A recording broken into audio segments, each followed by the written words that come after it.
Bonjour à tous et bienvenue dans votre point de l'actualité. Ouvrons ce JT par une action salutaire au profit des populations abidjanaises. Le Premier ministre Amadou Gon Coulibaly a remis officiellement mercredi au directeur général de la Société des transports abidjanais Sotra, Meïté Bouaké, 117 autobus neufs sur un total de 500 bus attendus.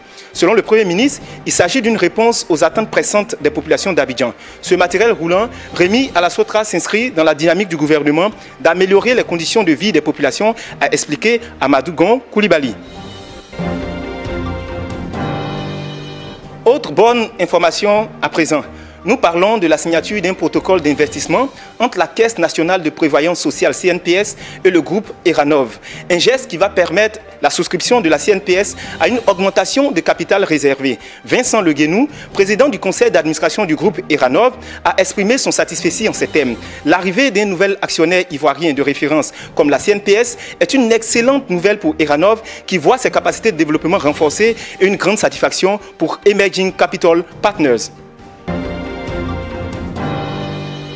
Restons à Abidjan, mais cette fois à 24 km au nord. Le siège de la structure Brassivoire a été officiellement inauguré par le vice-président ivoirien Daniel Kablan-Dinkan.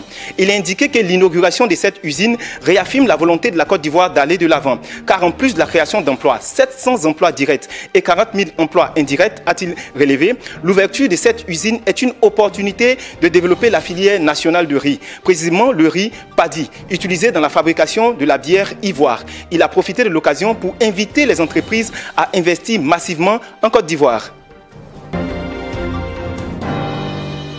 Et une page sombre s'ouvre dans ce point de l'actualité. Désiré Aloka, le célèbre propriétaire du Parker Place, le mythique temple du reggae à Abidjan, a tiré sa révérence. Ce qui ressemblait au départ à un canular a finalement été confirmé par ses proches. Accablé par sa disparition soudaine, la page Facebook du promoteur ne désemplit pas de messages de compassion de ses proches et amis. Débordant d'énergie et animé d'une gentillesse reconnue de tous, Des Parker a imposé en 10 années la marque Parker Place qui est devenue le rendez-vous incontournable des stars locales et mondiales du reggae. Adieu Des et repose en paix. Direction Bonois. Situé à 40 km sur l'axe Abidjan-Ghana, où se goupille actuellement la 37e édition du Popo Carnaval. L'innovation de cette année, c'est un prix média institué pour récompenser les meilleurs reportages photos, articles de presse, reportages audiovisuels et documentaires de cette édition qui se tiendra du 17 au 30 avril 2017. L'annonce a été faite à l'occasion d'une conférence de presse. Parrain honoraire du Popo Carnaval, le vice-président Daniel Kablan-Dinkan apposera son saying au bas des attestations des 4 lauréats qui se verront octroyer du matériel de travail composé d'ordinateurs portables, de dictaphones et des enveloppes symboliques.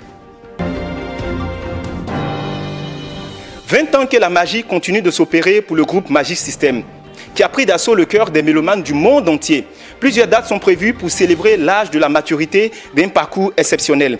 Une tournée baptisée Magic Tour 20 ans va s'étendre jusqu'en 2018 autour du thème Magic System, défenseur de la planète. Une quinzaine de pays environ abriteront de concerts. L'artiste ne doit plus être celui qui vient juste pour faire danser, mais celui aussi qui aide sa population au développement. On n'a pas beaucoup joué en Afrique, un continent qui nous a vu naître et qui nous a tout donné. Dixit à Salfo. Ce sera un anniversaire hors du commun comme nous pouvons l'imaginer. Fermons les pages de ce JT avec un sujet qui a animé les débats toute cette semaine. Il s'agit de la fameuse bastonnade infligée à des Odieneka sur le chantier de bitumage de l'axe Odiéné-Béléban par un duo de Chinois. Selon des employés sur le théâtre des affrontements, tout est parti d'un malentendu sur le paiement des heures supplémentaires. Le bilan partiel fait état de 2 blessés du côté des employés, qui étaient environ 25, et de plusieurs motos détruites, tandis qu'aucun blessé n'a été signalé du côté chinois, a affirmé Chan, l'un des responsables locaux de la société RB. À cette allure, je crois que tous vont finir par s'adonner aux disciplines martiales. C'était tout pour ce JT Express de ce jour. Vous pouvez toujours revoir ce journal sur les www.cocoditv.net et sur nos différents réseaux sociaux. À vous, je vous dis à très bientôt et restez connectés sur Cocody TV, la chaîne qui vous passionne.